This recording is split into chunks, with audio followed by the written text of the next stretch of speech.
Ya Ali Madad. Alwise Abu Ali, wise number 203. ابھی دروازے بند کر دو.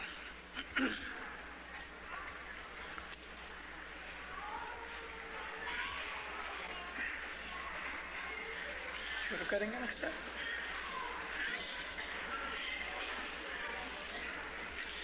جی سوا کیجئے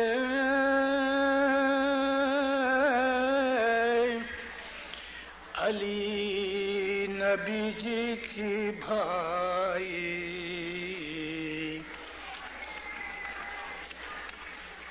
جنوں تھی آوے دھیر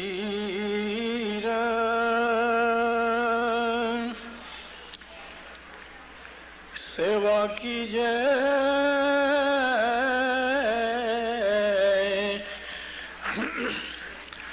علی نبی جی کی بھائی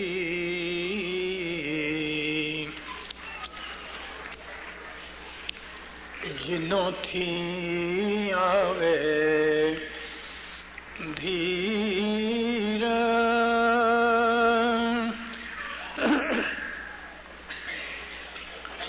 دین دنیا کے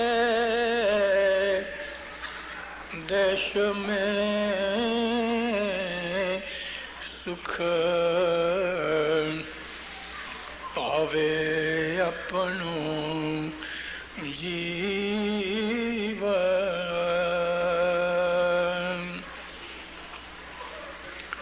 مولانا حضر امام پہ صلوات پڑھو دیندارو. اللہم صلی علی محمد. یہ جنان کچھ کامن نہیں مگر بولا جاتا ہے. بہت سی چیزیں ہیں اس چھوٹے سے جنان میں. سیوا کیجئے علی نبی جی کی بھائی جنوں تھی آوے دھیر دین دنیا کے دیش میں سکھ پاوے اپنو جیو.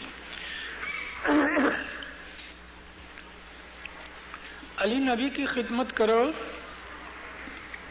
کہ جس سے تمہیں دل کے اندر سکون و اطمینان ملے, دنیا اور دین کے اندر تمہیں سکھ ملے گا. علی نبی اللہ کا نور ہیں. علی نبی مذہب کے مالک ہیں. علی نبی ہمارے ایمان کا ایم ہے. علی نبی ہم اپنے مذہب میں شاہ پیر کو کہتے ہیں. علی امام ہے, نبی پیر ہے. ان کی خدمت, ان کی محبت ہمارا دین اور ایمان ہے. دین و ایمان ہمیں وہاں سے ملتا ہے کہ جہاں اللہ کا نور ہے. اس کی ہدایت ہماری زندگی کا مقصد ہے. اللہ ہمیں آنکھ سے دکھتا نہیں,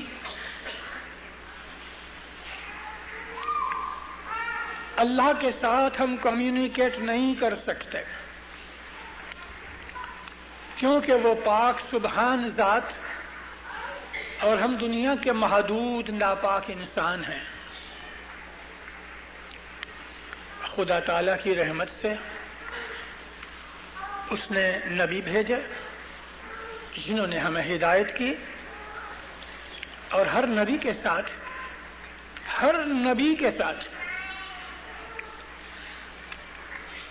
ان کا ایک مددگار ہوتا تھا. کوئی نبی اکیلا نہیں آیا. اگر کوئی نبی اکیلے ہیں تو ان کا مددگار ان کے ساتھ ہے, اور کبھی وہ مددگار گزر گیا تو یہ بن سکتا ہے کہ اس کی جگہ اور آ گیا. مگر کوئی نبی اپنے مددگار کے بغیر نہیں۔ آپ قرآن پاک پڑھو اور اس کے ساتھ ساتھ انجیل، زبور اور تورات کا بھی مطالعہ کرو، جو اللہ کی کتابیں ہیں، اور اللہ تعالیٰ نے قرآن شریف کے اندر تورات و زبور اور انجیل کا ذکر کیا ہے۔ جو کچھ تورات میں تھا وہ زبور میں آیا، تورات اور زبور مل کے انجیل کے اندر سما دیے گئے، اور اسی طرح سے تورات، زبور اور انجیل تینوں کو ملا کے اللہ تعالیٰ نے قرآن شریف میں سمو دیا۔ لیکن صرف یہی 4 کتابیں ہی نہیں تھیں، تورات سے پہلے اور بھی بہت سے صحیفے نازل ہوئے، جیسے کہ صحیفہ ابراہیم، اسی طرح سے نوح علیہ السلام کے اوپر بھی ایک کتاب اتری۔ اللہ نے ان کتابوں کا ذکر نہیں کیا، لیکن قرآن شریف کے اندر یہ فرمان کیا گیا ہے کہ ہم نے بہت سے نبیوں کو کتابیں بخشی۔ رسول اللہ کی حدیث میں سے ہمیں پتہ لگتا ہے کہ 114 رسول تھے اور ان کے اوپر کتابیں نازل ہوئیں، اور اس 114 کا نمبر رکھ کے قرآن شریف کے اندر 114 سورے بنائے گئے، 30 حصے کیے گئے قرآن شریف کے، جس کو پارہ کہتے ہیں، اور وہ اس لیے پارے بنائے گئے کہ ایکول حساب سے ہر روز ایک پارے کی تلاوت ہو سکے تو رمضان مہینے کے اندر سارا قرآن ختم ہو سکے۔ ان تمام کتابوں کا اگرچہ بہت سی ایسی کتابیں ہیں، مثال کے طور پہ انجیل جس کو ہم بائبل کہتے ہیں، وہ اپنی اصلی حالت میں نہیں ہے۔ بائبل کے اندر بہت سی چیزیں سینٹ مارک نے، سینٹ میتھیوس نے، سینٹ لیوک نے،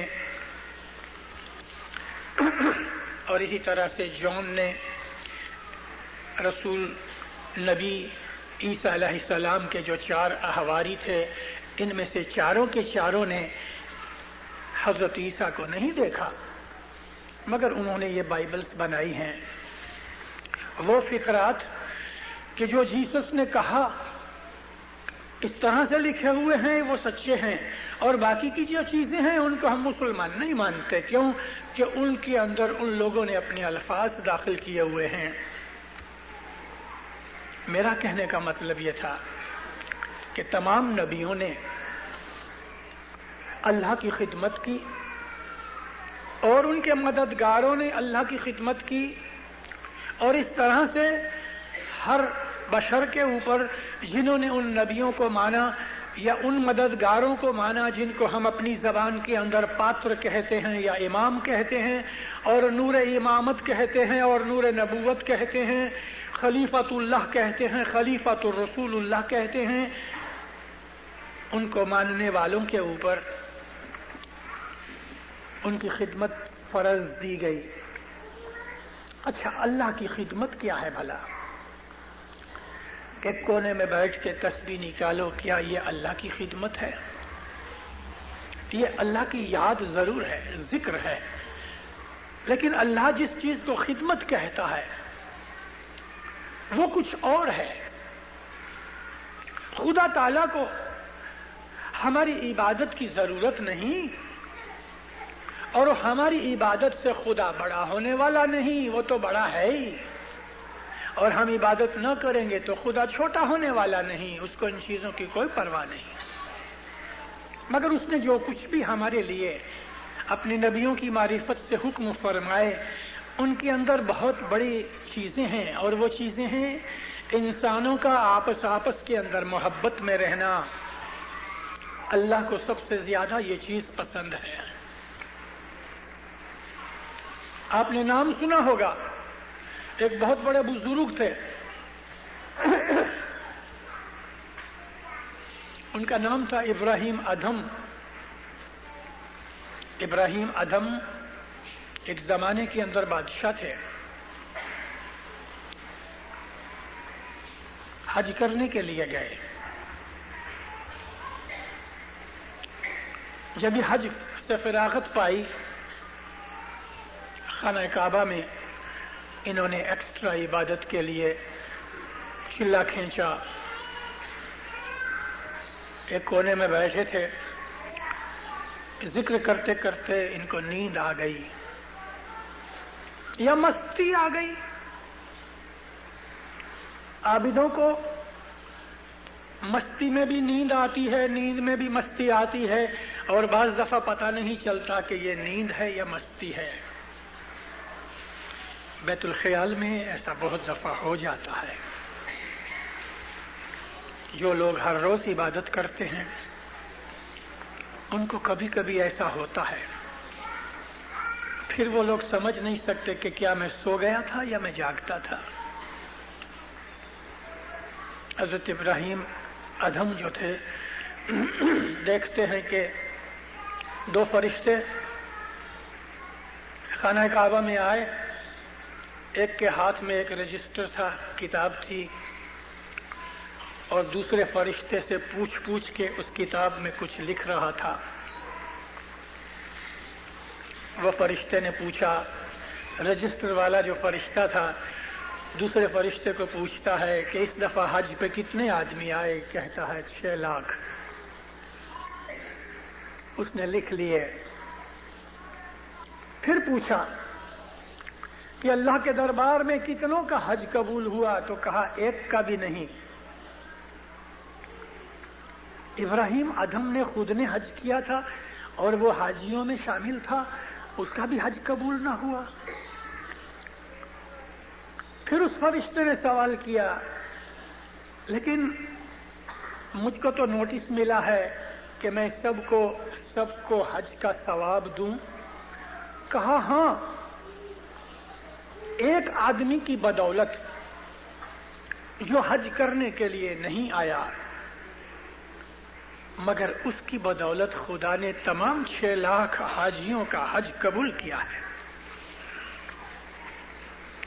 فرشتے لکھنے والے نے پوچھا کہ بھلا ایسا کون عابد ہے خدا کا پیارا کہ جو حج کرنے نہیں آیا اور اس کی عبادت کے زور سے، اس کی دعا کے زور سے خدا تعالیٰ نے 6 لاکھ آدمیوں کا حج قبول کیا. کہا اس کا نام عبداللہ بن احمد، اور وہ بغداد میں رہتا ہے. دوسری ایک کتاب کے اندر بصرے کا ذکر کیا. چلو، دونوں عراق میں ہیں، بصرہ اور بغداد بہت دور نہیں. بس ایسی رپورٹیں لے کے فرشتے چلے گئے. ابراہیم ابن ادھم کا جب یہ خیال درست ہوا، آنکھ کھلی تو ساری بات اس طرح یاد تھی کہ جیسے خود کے ساتھ بنی ہے. اپنا چلہ پورا کیا، سفر کر کے بغداد آیا. اتنا اس کو معلوم ہوا کہ وہ آدمی موچی ہے، یعنی چمڑے کا کام کرتا ہے، کوبلر.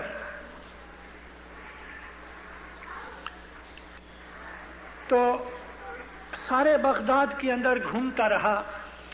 جہاں بھی کوئی موچی نظر آیا تو پوچھا نام کیا ہے.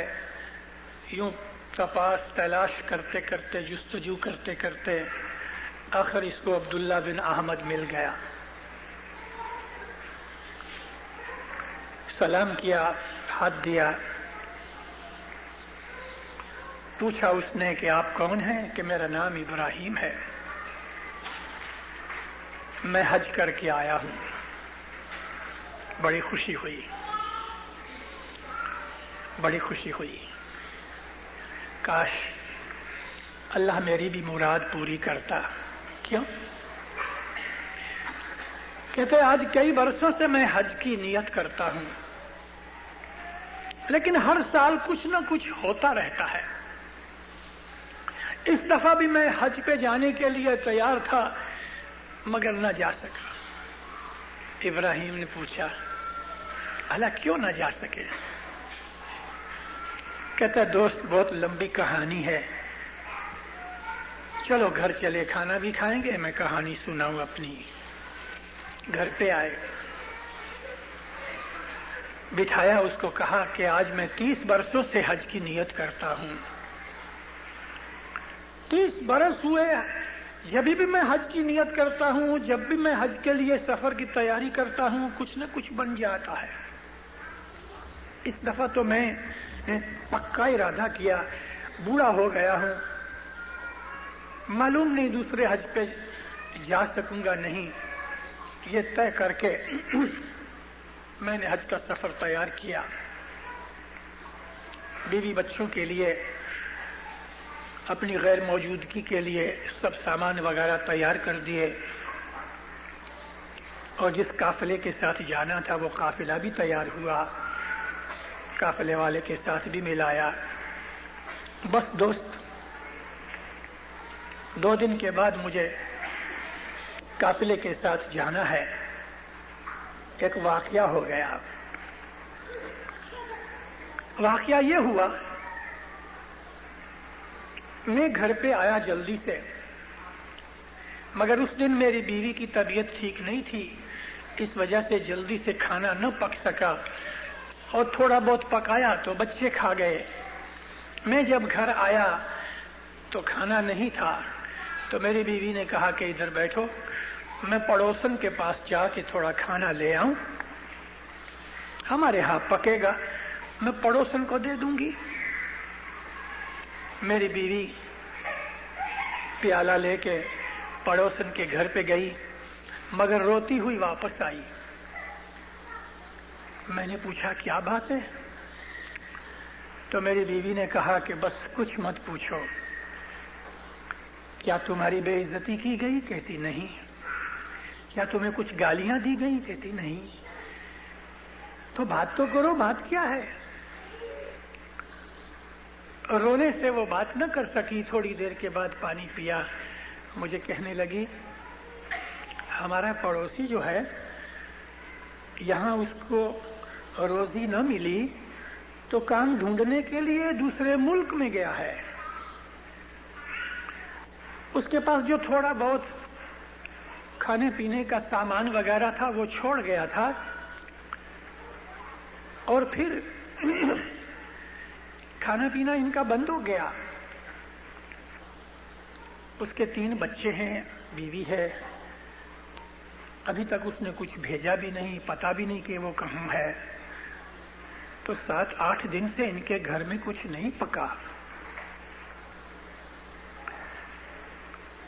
گئے 3 دن خصوصاً کر کے یہ بالکل بھوکے ہیں۔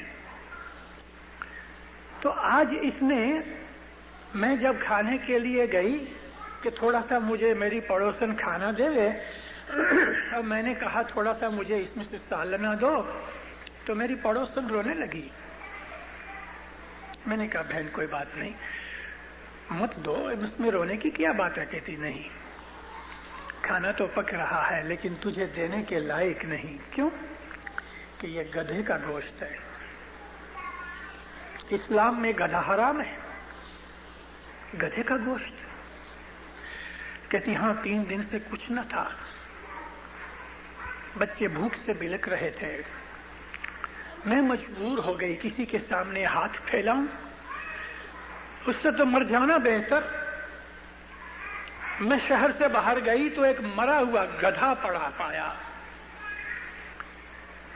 میں نے کہا یا اے رازق، رزق دینے والے، میرا رزق تو نے بند کر دیا ہے، اب میں اس کو تیری طرف سے رزق سمجھ کے، حرام ہے لیکن مجبور ہوں، زندگی بچانے کے لیے یہ حرام بھی حلال ہے۔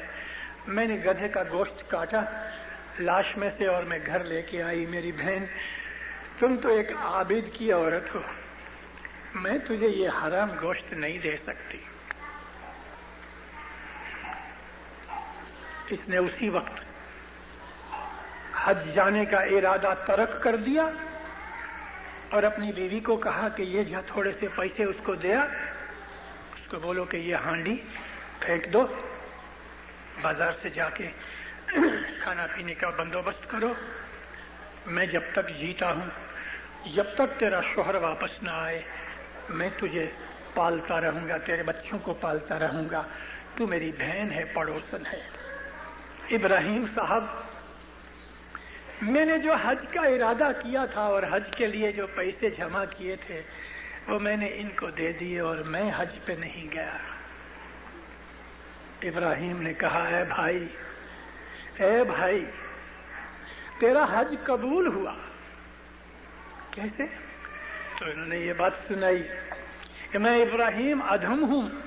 اس نے نام سنا تھا، یہ بہت بڑے زبردست صوفی درویش تھے۔ جب یہ نام بتایا کہ میں ابراہیم ادھم ہوں، وہ ان کے پاؤں پہ جھک گیا۔ کہتا مت جھکو، تم میرے مرشد کے برابر ہو۔ میں اگرچہ ابراہیم ادھم ہوں، تمہاری نظر میں میں درویش ہوں، لیکن میرا حج بھی میرے بھائی تیری وجہ سے قبول ہوا ہے۔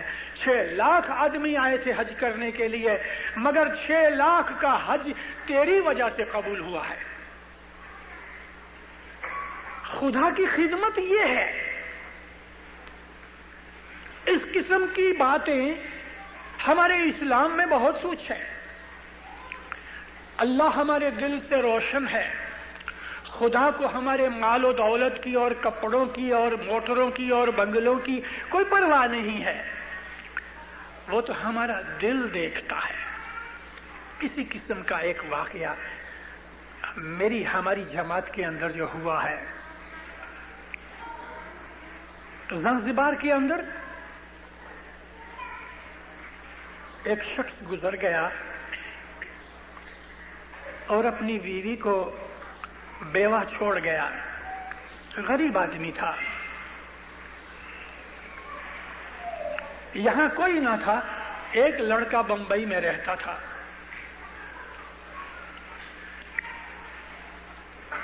دفن وغیرہ ہو چکا، تھوڑا ٹائم ٹھہری، لڑکا تو آ نہیں سکتا تھا، ماں کو لکھا کہ تم یہاں چلی آؤ، ایک ہی لڑکا تھا۔ ماں نے بھی جماعت کے پیسے سے ٹکٹ وغیرہ کا بندوبست کر دیا، جماعت نے اسٹیمر میں بیٹھ کے بمبئی چلی گئی اور لڑکے کے پاس رہی۔ بہت برس نکل گئے۔ ایک دن 9ویں رات کی مجلس تھی۔ وہ زمانے کے اندر یہ 9ویں رات یعنی جس کو ہم 5 سال کی مجلس کہتے ہیں، چھپا کے کرتے تھے۔ جماعت میں اس کی اناؤنسمنٹ نہیں ہوتی تھی، لیکن کوئی سہیلیاں تھی بھائیوں کے اندر، عورتوں کے اندر، پتہ لگا کہ آج 9ویں رات کی مجلس ہے۔ بہت پرانی ایک آرزو اس بوڑھی عورت کے دل کے اندر جاگ اٹھی۔ یہ تو 9ویں رات میں تھی نہیں، گھر پہ آئی، اداس ہو کے آئی۔ رات کو کھانے پہ بیٹھے تو حلق سے کھانا نہ اترے۔ بیٹا پوچھتا ہے، ماں کیا بات ہے؟ کچھ نہیں بیٹا۔ نہیں مجھے بولو تو صحیح۔ نہیں بیٹا کچھ نہیں۔ نہیں ماں میں کھانا نہیں کھاؤں گا۔ کہنے لگی کل 9ویں رات کی مجلس ہے، اور اس وقت مجلس شام کو 4 بجے ہوتی تھی بمبئی کے کھڑک جماعت خانے میں۔ تو پھر ماں کل مجلس ہے تو اس میں کیا بات ہے؟ کہتے بہت چھوٹی تھی تب سے میری آرزو تھی کہ میں کبھی اس مجلس میں آؤں۔ تیرے باپ نے تو ساری زندگی غربت میں نکالی، اور تجھ کو بھی دیکھتی ہوں تو 50 روپے کا تم ماہواری نوکر ہے، بس کچھ نہیں۔ 2 آنسو گر پڑے۔ بیٹے نے ماں کو کہا کھانا کھاؤ۔ کوئی بات نہیں۔ روکھا سوکھا کچھ جو کھا سکی کھایا۔ ساری رات بیٹا سوچتا رہا، خدا تعالی اچھی اولاد دیتا ہے تو وہ ایک بڑی نعمت ہے۔ بعض ایسی اولاد ہوتی ہے کہ ماں باپ کا دل ساری زندگی جلتا رہتا ہے، اور کبھی کبھی ماں باپ کے کلیجے سے نکل جاتا ہے، اس سے تو بانجھ رہتے مر جاتا تو اچھا ہوتا، ایسا بھی ہوتا ہے۔ ہمارے کرم اور اعمال کے اوپر خدا تعالی ہمارے ساتھ سلوک کرتا ہے۔ خوش نصیب ہیں وہ کہ جن کی نیک اولاد ہے، اور بڑھاپے کے اندر جیسے اللہ تعالیٰ نے قرآن پاک میں فرمایا ہے کہ اپنے بوڑھے ماں باپ کی خدمت کرو، تو وہ لوگ اپنے بوڑھے ماں باپ کا دھیان رکھتے ہیں، خوش نصیب ہیں۔ اللہ نے فرمایا ہے یہاں تک کہ اپنے بوڑھے ماں باپ کے سامنے زور سے آواز بھی مت نکالو۔ اتنی عزت بتائی گئی ہے بوڑھے ماں باپ کی۔ تسبیحاں نکالنا ٹھیک ہے، اچھی بات ہے، لیکن تسبیحاں نکالی جائیں، جماعت کی خدمت بھی کی جائے، ہم مکھی کامڑیا بنے، والنٹیئر بنے، مشنری بنے، بھگت بنے، ٹیچر بنے، سب کچھ بنے، اور ماں باپ ہماری وجہ سے دکھی ہو رہے ہیں، تو دینداروں یہ خدمتیں، یہ عبادتیں، ان کا ثواب ضرور ملے گا، مگر ماں باپ کے دکھ کی پنشمنٹ معاف نہیں ہوئے گی۔ دوسرے دن بیٹا جب کام پہ گیا تو سیٹھ کو کہتا ہے، سیٹھ میں ایک تکلیف میں آ گیا ہوں، مجھے 50 روپے ایڈوانس دو۔ اچھا آدمی تھا، 50 روپے ایڈوانس دیے کہ ہر مہینے 5 روپے کاٹنا، بہت خوش ہوا۔ 2-4 آدمیوں کو کہا کہ بھئی کوئی ایکسٹرا نوکری مل جائے، یعنی اوور ٹائم کدھر کرنے کا، تو مجھے کہنا۔ یہ 50 روپے لے کے گھر آیا، ماں کو کہا اماں یہ 50 روپے جماعت خانے جاؤ، دفتر خانے میں یہ 50 روپے دے آؤ، میں تمہیں ہر مہینے 50 روپے دوں گا، 10 مہینے ہو جائیں گے، 500 روپے جمع ہو جائیں گے، نومیرات میں جانا۔ ماں بہت خوش ہوئی، بہت دعائیں دی، جا کے 50 روپے دیے، نام لکھا آئی۔ 2-3 دن کے بعد اس آدمی کو ایک نوکری ملی، 2 گھنٹے کام کرے، 50 روپے ملے، بہت خوش ہوا، مولا کا بہت شکر کیا۔ جہاں نوکری کرتا تھا وہاں 8 گھنٹے 9 گھنٹے کام کرتا تھا، یہاں 2 گھنٹے کے 50 روپے، یا مولا تیرا بہت شکرانہ۔ یہ جو 50 روپے اس نے ماں کو دیے، مہینے کے بعد دوسرے 50 روپے دینے کا موقع نہ آیا، ماں گزر گئی۔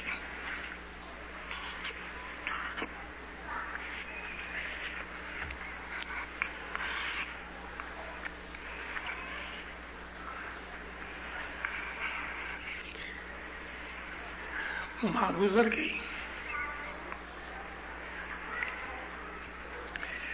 بہت صدمہ ہوا۔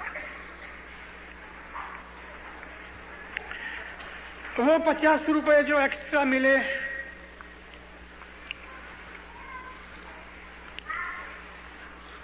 ماں کی دفن کریا میں کام آئے۔